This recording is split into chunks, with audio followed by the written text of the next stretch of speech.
எதிர்க்கட்சி தலைவர்களை பழி வாங்கும் நோக்கில் நேஷனல் ஹெரால்டு விஷயத்தில் போலி வழக்கு பதிவு செய்த மத்திய பாஜக அரசை கண்டித்து இராமநாதபுரம் மாவட்ட காங்கிரஸ் கமிட்டி சார்பில் மெழுகுவர்த்தி ஆர்ப்பாட்டம் நடைபெற்றது.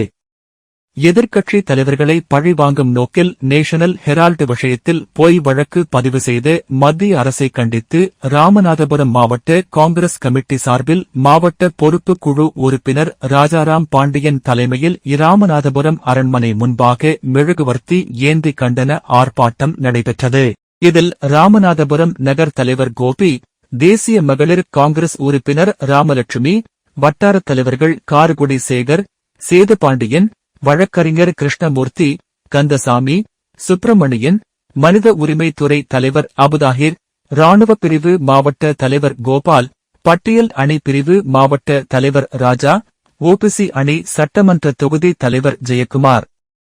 உள்பட ஏராளமானோர் கலந்து கொண்டு கையில் மெழுகுவர்த்தி ஏந்தி மத்திய அரசை கண்டித்து ஆர்ப்பாட்டத்தில் கலந்து கொண்டனர்.